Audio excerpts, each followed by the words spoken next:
Mister Kevin থেকে আসল report উদ্ধার করে সূর্যের সামনে এনে প্রমাণ করে দিল সূর্য বাবা হতে সক্ষম। আর মিশকায় যে সূর্যকে এভাবে ধোঁকা দিয়ে সূর্যের জীবনটা তছনছ করে দিয়েছে সেটা সকলের সামনে প্রমাণ করলো লাবণ্য ও শিবানী। হ্যাঁ বন্ধুরা, অনুরাগের ছোঁয়ার আগামী পর্বগুলোতে আমরা এমনটাই দেখতে চলেছি।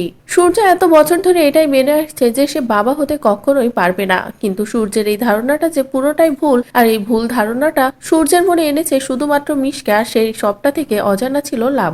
তবে আজ যখন সূর্য এতটা কষ্ট পাচ্ছে এটা ভেবে যে সে কখনো বাবা হতে পারবে না, তখনই লাবণ্য আর সহ্য করতে পারলো না। কারণ লাবণ্য তো খুব ভালো করেই জানে যে সূর্য বাবা হতে সক্ষম, আর এই সবকিছুর পিছনে নিশ্চয়ই কোনো অন্য ষড়যন্ত্র আছে। এটা বুঝতে পেরে লাবণ্য দীপার কাছে যায়, দীপাকে বলে সূর্যের সামনে এসে সব সত্য বলতে। কিন্তু দীপার একটাই কথা যে সূর্য এগুলো বিশ্বাস করবে না। তখনই লাবণ্য ভাবতেই থাকে সে কি করবে, কার সাহায্য নেবে, আর কিভাবে প্রমাণ করবে যে সূর্য বাবা হতে সক্ষম। তারপরে কোনো রাস্তা না পেয়ে লাবণ্য শিবানীকে কল করে আর বলে, শিবানী তুমি তো সবটাই জানো, তোমাকে তো আর নতুন করে কিছুই জানানোর নেই। তুমি তো এটাও জানো সূর্য বাবা হতে সক্ষম, কিন্তু আমি সেটা প্রমাণ করব কিভাবে? সূর্য আমাকে বলেছে ও নাকি বারবার টেস্ট করিয়েছে, কিন্তু রিপোর্টে বারবার ভুলটাই এসেছে। কিন্তু আমার তো এটা বিশ্বাস হচ্ছে না। তুমি কি একবার হসপিটালে যাবে, রিপোর্টটা আবারও বের করাবে? যেটা শুনে শিবানী বলে, ম্যাম আপনি চিন্তা করবেন না, আমি কি যাবো হসপিটালে, সেখান থেকে আসল রিপোর্টটা উদ্ধারও করব।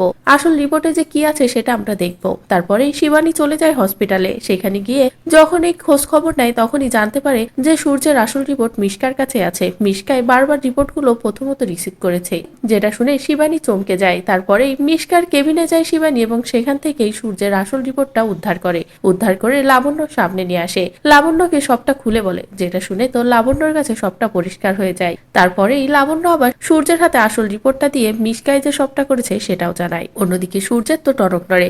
সূর্যেরও মনে পড়ে যায় যে সত্যিই তো বারবার মিশকাই আমার সামনে এসেছে, মিশকাই আমাকে এটা বুঝিয়েছে যে আমি বাবা হতে কখনো পারবো না। আর এটা বোঝা মাত্রই সূর্য মিশকাকে উচিত শিক্ষা দেওয়ার সিদ্ধান্ত নেয়। মিশকাকে বলে, তুই আমাকে এভাবে ঠকালি, আমার জীবনটা এভাবে তছনছ করে দিলি, এর জন্য আমি তোকে কখনো ক্ষমা করব না। তো বন্ধুরা, এবার যদি লাবণ্য শিবানীকে দিয়ে এভাবে আসল রিপোর্টটা উদ্ধার করিয়ে এনে মিশকার মুখোশটা খুলে দেয়, তাহলে সেই সবটা দেখতে তোমাদের কেমন লাগবে কমেন্ট করে জানাও। পরবর্তী আপডেট পেতে চ্যানেলটি সাবস্ক্রাইব করো।